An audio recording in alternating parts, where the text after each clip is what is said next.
నమస్తే సార్, మీ పేరండి? నా పేరు లేళ్ల అంజియ్య. రైసు బ్యాగ్ కొట్టు మీదేనండి? కొట్టు మాదే. అది తౌడు కొట్టు. ఇది ఏదో కొంచెం కొంచెం అమ్ముకుంటా ఉంటాను. మళ్ళీ మునుపు పోయిన మళ్ళీ జగన్ గాని వస్తే ప్రజలు మొత్తం ఇదైపోయేవాళ్ళు. ఇప్పుడు కొంచెం చంద్రబాబు నాయుడు రాబట్టి కొంచెం ఇబ్బందులు అనేవి కొంతవరకు రాజధాని రైతులుగా మాకు ఇబ్బందులు తొలగిపోయినాయి. వైసీపీ ప్రభుత్వంలో మీ వ్యాపారం బాగుందండి? అసలు అసలు కనీసం భయం పుట్టేది.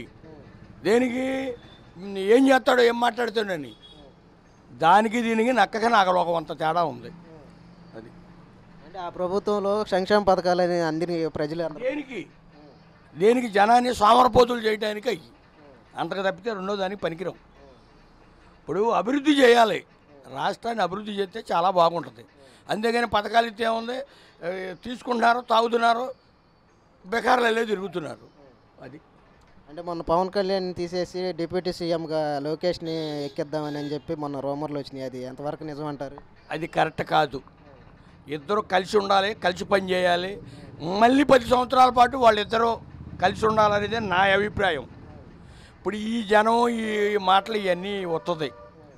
అది మొన్న విజయసాయి రెడ్డి రాజీనామా చేశారు కదా, బీజేపీ గవర్నర్ పోస్ట్ ఇస్తామని చెప్పి మభ్యపెట్టింది. దానికోసం రాజీనామా చేశారు. ఆయనకి బీజేపీ కాదు కదా, ఎవరో చేర్చుకోరు ఆయన్ని. ఆయనకి అంత ఇది లేదు అసలు.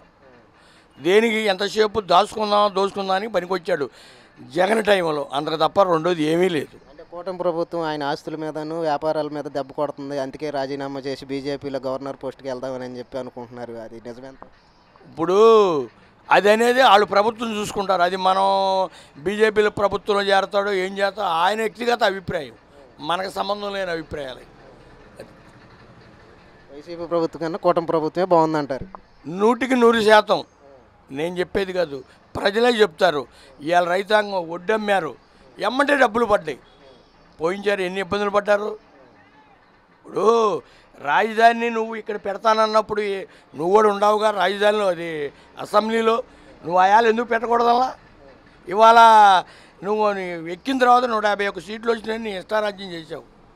అంటే 3 ప్రాంతాలను వేరు చేయకోకుండా ఒకటి చేద్దామన్నట్టుగా 3 రాజధానులని ప్రకటించాడు. ఇది స్వాతంత్ర సమరం వచ్చిన దాకా లేనిదే ఈయన కొత్త తెలివితేటలు వచ్చినాయా? తప్పు. అందుకనే జనం ఎందుకనే ఇలా మరి 3 చాట్లోళ్ళు మంచిది కాదు, రాజధాని ఇక్కడ ఉంటే బాగుంటుంది, నడిబొడ్డున అటు ఇటు మధ్యలోనని జనం నిర్ణయించారు.